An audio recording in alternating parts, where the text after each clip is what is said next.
Current developments, presidential directives, accurate and reliable updates straight from the palace. Sitting in for Daphne Oseña-Paez, I'm Assistant Secretary Joey Villarama for Malacañang Insider.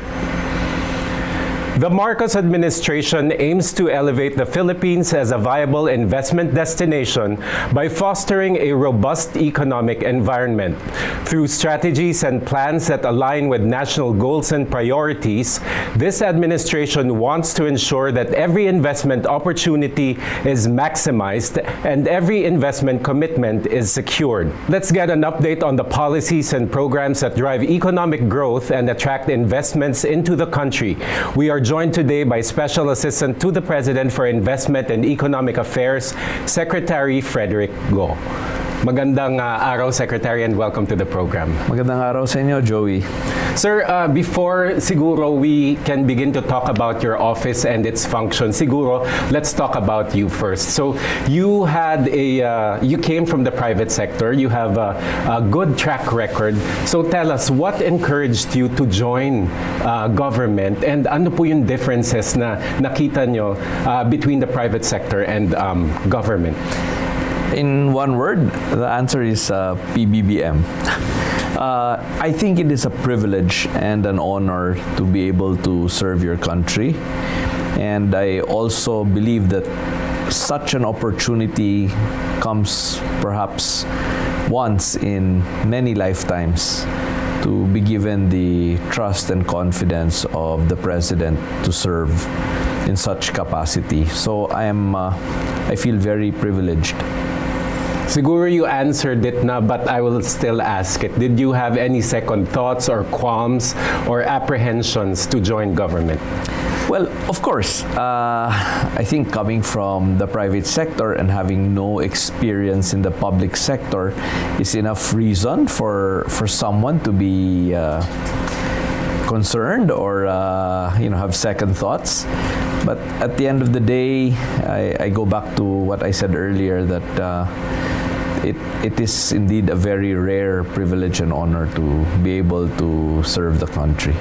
In terms of procedures, how people work, how stuff works in general, what do you think are the main differences between working for the private sector and for government? Well, in private sector, obviously your main stakeholder is yourself, or your employer would be your main stakeholder. In the public sector, your main stakeholder would have to be the community, the country. So there is really a world of difference between the two responsibilities. So it's really very, very different. Mm-hmm. Sec, yours is a new government portfolio. So how is it like leading and managing the entire economic team of the government? Yes, my office is new. It was newly created. And I get to be so fortunate to be working with such a wonderful economic team. I think everybody is an expert in their field and is very knowledgeable about what they do. So it's a pleasure to be working with such an ideal group of individuals. And if I may even say, it's so great to be working with a Secretary of Finance who used to be a lawmaker who specialized on laws on taxation and the economy. To get all that institutional knowledge and the background, the history of our taxation laws, it's really such it makes working for the economic team so much easier. Have you encountered any challenges when you work with these economic stalwarts? You mentioned the Secretary of Finance. He's been there for the longest time. You've been here for a short time. So any challenges you've encountered in terms of how the government's economic team is being managed? I think working with all the cabinet secretaries have been a wonderful experience. No? They're all a pleasure to work with.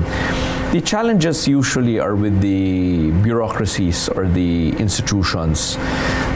Sometimes there are ways of doing things that have been practiced for years or even decades that are a little more challenging to reshape. Help us understand, Secretary Go, ano po ba yung mandate ng office nyo? Walk us through it. Yeah. So the mandate of the office is very clearly, again, the mandate of the office is in the name of the office. So it's the Office of the Special Assistant to the President for Investment and Economic Affairs. So for investment, it's clear our mandate is to bring in investments, particularly foreign direct investments, ideally from the various trips that we have made overseas to entice global investors to come into the Philippines. But let's not forget that when we talk about investments, there are two sides to these. No?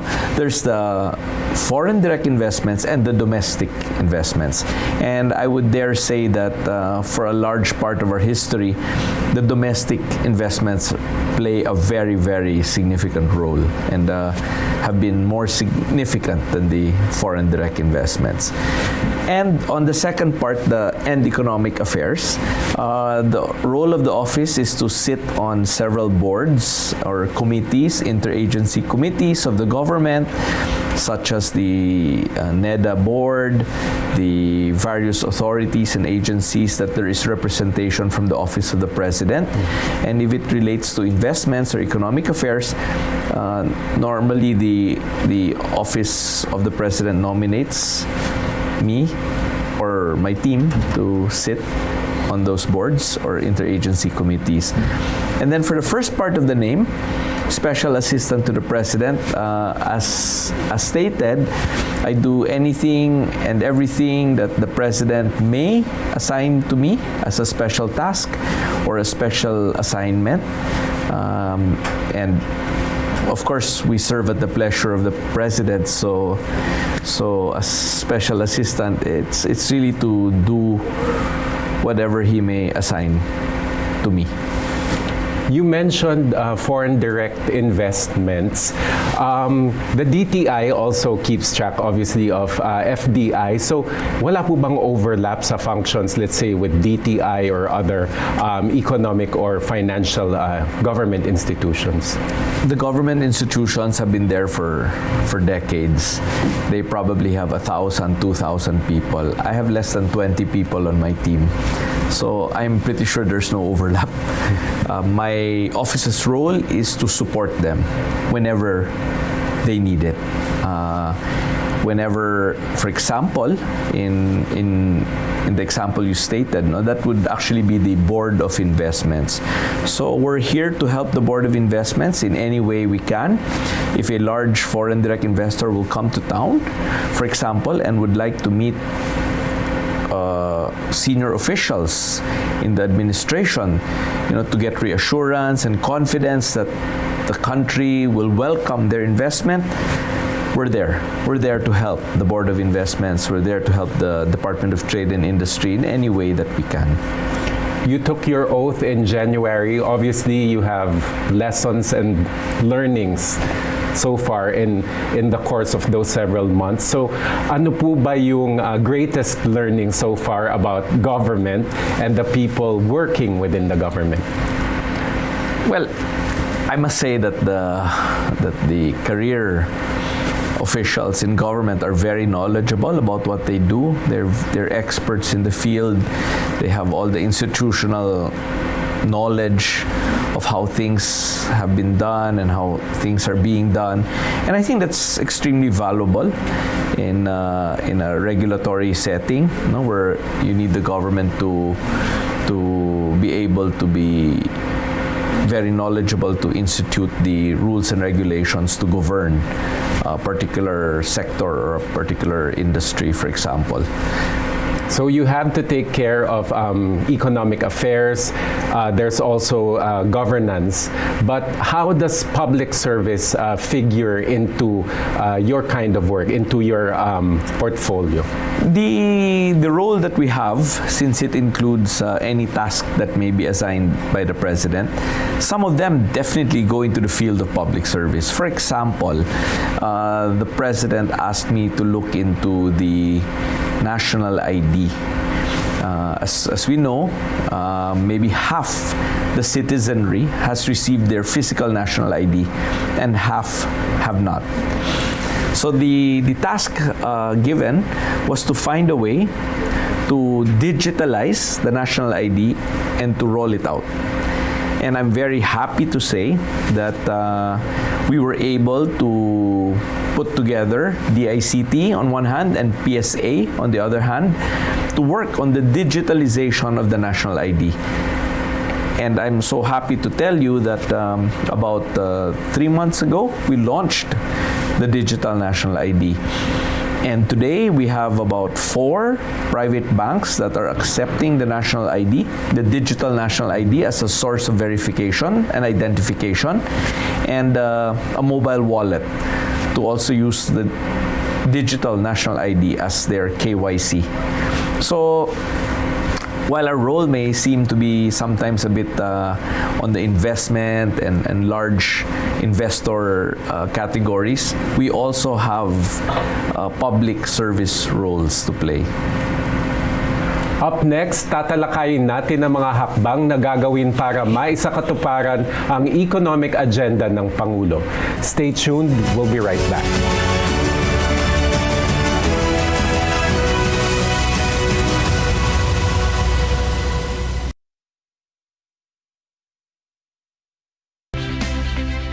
Are you prepared?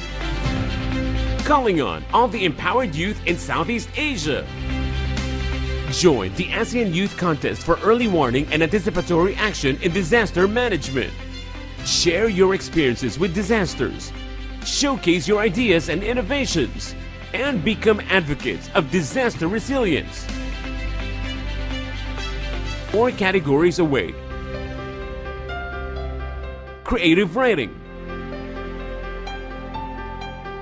film and multimedia, art and interactive, and digital innovation.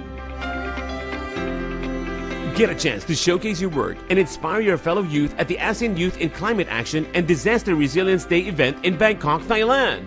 Submit your entries by September 20, 2024.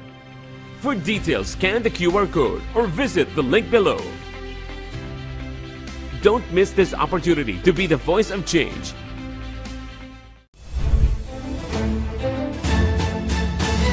Isang oras na hitik na weekend balitaan ang sasa inyo. Tuwing Sabado at Linggo, kasama si Dominic Almenor. Ulat Bayan Weekend, alas 6 ng gabi, dito lang sa PTV. PTV Consumer Watch, bantay presyo sa gasolina.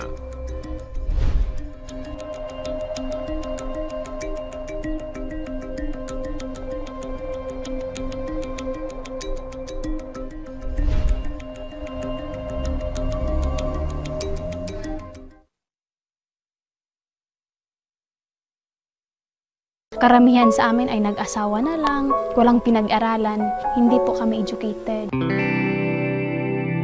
Bakit ipinanganak ako na IP ako na parang walang mga opportunity na para sa amin?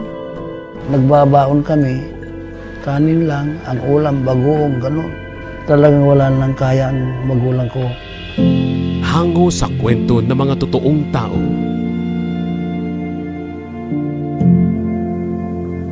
Tahanan ng mga award-winning documentaries.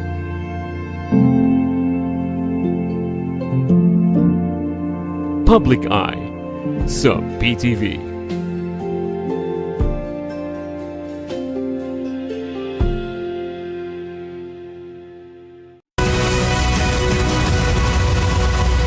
And we're back. You're still watching Malacañang Insider with Secretary Frederick Go. Sec, as we mentioned, you've been in office for less than a year, but what do you consider the top 3 contributions of your office?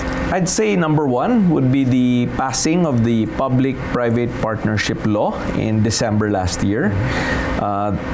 The last law that we were using was the Build, Operate, Transfer Law, which was passed 29 years ago.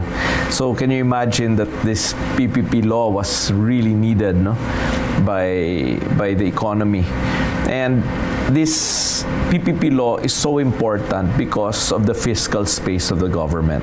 We need partnerships with the private sector to be able to roll out our 190 infrastructure flagship projects. And the implementing rules and regulations of the PPP code have been drafted in such a way that it encourages the participation of the private sector. And there's probably no greater proof of the success of the new PPP process than the privatization and awarding of the concession agreement of the Manila International Airport. Everybody's been waiting for this for a long time, and I think that a lot of the success of our infrastructure project program, or the Build Better More program, is hinged on this new PPP law. Second, I would say, is our contributions to the various reforms that have been implemented, no? And if I were to name one, I would cite the Bureau of Customs, where we help process an executive order for the implementation of the pre-border technical inspection of goods that come into our country and the use of digital invoicing at the Bureau of Customs. The beauty of this is that now we will have the actual source document at the port of origin to verify the goods and the value of the goods. And because of the use of digital invoicing, the manual interventions at the local port will be reduced dramatically. As a third contribution, maybe I just go back to the digitalization of the national ID. I think that's a game changer. It's fundamental to economic growth. It's fundamental to financial inclusion. It's fundamental to the distribution of medical services. It's fundamental to the distribution of ayuda. It's fundamental for all the financial institutions, for example, for the banks, etc., etc. I don't know if this is anecdotal or this is proof of what you said about the customs. Parang bumilis nga yung processes and procedures, Sec, because of that intervention. Looking ahead into this administration's future, what three things again do you most look forward to? Ano po yung future plans natin in terms of your office's priorities? The first thing I so look forward to is the passage of Create More, the bill, into law. Create More is so important because all the foreign direct investors that we have met on various trips are all raising concerns that they have with the Create Bill. The Create Bill was passed about 3 years ago, and I think a lot of unintended consequences have occurred since then. So passing the Create More Bill, which aims to resolve all these issues raised, is so critical to us, signaling to the world that we are listening and that we are responding to the issues and difficulties that they have raised and brought to our attention. And the Senate, very thankfully, is hoping to pass Create More anytime now. So we certainly look forward to that. Second would be the Luzon Economic Corridor project. This is in collaboration with the G7 Global Infrastructure partners. We have a flagship project identified, and this is the Subic Clark, Manila, Batangas Cargo Rail. This is extremely important to reduce the cost of doing business within this corridor because these four ports represent about 80% of the volume of traffic in the Philippines. And you can just imagine the number of industries that will benefit from this, no? that can be put in place around this corridor. We're talking about renewable energy, data centers, food production, digital connectivity, and the like. So the Luzon Economic Corridor is the only project of its kind for the G7 here in Asia. So we're really hoping that this gains a lot of traction and that other countries, in fact, one other country has already written us signifying interest to be part of the Luzon Economic Corridor. Third would be better macroeconomic numbers. We're seeing better macroeconomic numbers now across the board for the country. GDP growth for the second quarter was 6.3%. And I can tell you that our GDP growth last year, this year, is either the best or among the best in the region, the Southeast Asian region. So we're doing very well as far as economic growth is concerned. Our unemployment numbers are down to 3.1%, which is one of the best numbers in the last 2 decades. Our poverty rate is likewise dropping. And I have another piece of good news for you. The Japan rating agency, RNI, just upgraded us a few weeks ago from BBB plus to A minus. As you know, we have about 5 global credit rating agencies that rate the countries all over the world. So now we have 2 Japanese rating agencies that have upgraded us to A minus. So if you're asking me what I'm looking forward to, I'm looking forward to better economic growth numbers, better inflation numbers, and more upgrades, I hope, within this administration, if we are able to bring the Philippines from what they call a B-level credit rating to an A-level credit rating, wow, that will be super for this country. You mentioned improving economic indicators. So does the Philippines really have what it takes to be the preferred investment destination in Asia? I think we certainly do. But of course, it will take a lot of work. And I think a lot of transformation of the way we do things to reach that level of being the #1 investment destination in Asia. The facts are, I think for the last few decades, we have really been regressing. Our neighbors in Southeast Asia have been cornering the lion's share of global investments, which is actually why I joined government. I'd like to make a difference. I'd like to reverse this trend and try to bring back our place as an investment destination in Asia. Maybe this is a question that it's too early to ask, but since your office is still in its infancy, but what do you hope to achieve and leave as a legacy under the Marcos Jr. administration? For one, we definitely want to bring in more investments into the country, both domestic investments and foreign direct investments. We want to bring up the level of investments in our country.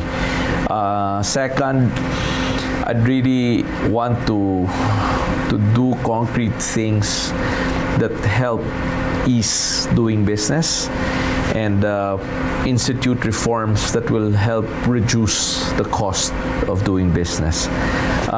Those are my battle cries. Improving the ease of doing business and reducing the cost of doing business. So if I can do 10, 20, 30 things for each of them, I'll be happy. Siguro, Sec, as a parting shot, no? Kasi when we talk about the economy, when we talk about finance, people find it hard to digest and to understand. So siguro sa ordinaryong mamamayan, what do you wish to tell them in terms of where this administration is heading in terms of economic development? Our economic growth story has always been consumption-led. Meaning, gumagastos tayo, kaya lumalakas ang ating ekonomiya. But we're basically dependent on that for the last few decades. What I'd love to see happen is that our economic growth is investment-led.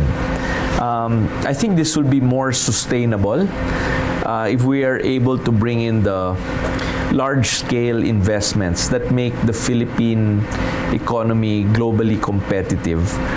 Then that will be sustainable on a longer term. I think the more large-scale investments we bring into the country means more jobs. More jobs means more income for the people. More income for the people means more spending power for the people. So this is like an economic cycle, right? The reason why consumption is sustainable is because the income is sustainable, and that's sustained by jobs, and jobs are sustained by investment. So we need this whole cycle to keep turning and growing, and it feeds on itself, because the larger the consumption, then the more investments are generated, the more jobs, the more income. So we need to feed the cycle on a long-term basis. And then on the macroeconomic numbers, what does this mean for the people? It's very clear. Habang bumababa ang numero ng unemployed and bumaba ang numero ng underemployed, ibig sabihin po nun ay mga tao ay nakakahanap ng trabaho at they can, feed their families, take themselves out of poverty. So it's critical we get the economic model right. And when I talk about, for example, credit ratings, what does this mean for the people? What this means kasi is when our country gets a better credit rating, that means that the country can borrow from the world and from domestic lenders at lower interest rates. This means if the country can borrow at lower interest rates, that means the banks and the financing institutions can charge lower interest rates to businesses and to consumers. Ibig sabihin po nito, when the ordinary person maghihiram ng pera sa bangko para bumili ng bahay, para bumili ng kotse, para bumili ng motorsiklo, para mag-utang, para sa kung anong man bagay yon, mas mura ang interest rate na babayaran niya. So that's what it means for the people. Right? When the credit rating of the country improves, the trickle-down effect is there. So that's why these are important things for the economic team to focus on. Thank you very much, Secretary Go. We hope that whatever we discussed now, much of what we discussed in terms of our priorities and our vision for the economic growth of the country will come to fruition. Maraming salamat, Secretary. Maraming salamat, Joey. Through innovative policies, the Marcos administration is paving the way for a new economic era of dynamism where opportunities abound, businesses thrive, and every Filipino can contribute to and benefit from the nation's progress. We bring you in-depth views of the latest issues and regular palace updates. Sitting in for Daphne Oseña-Paez, I am Assistant Secretary Joey Villarama for Malacañang Insider. Have a good day.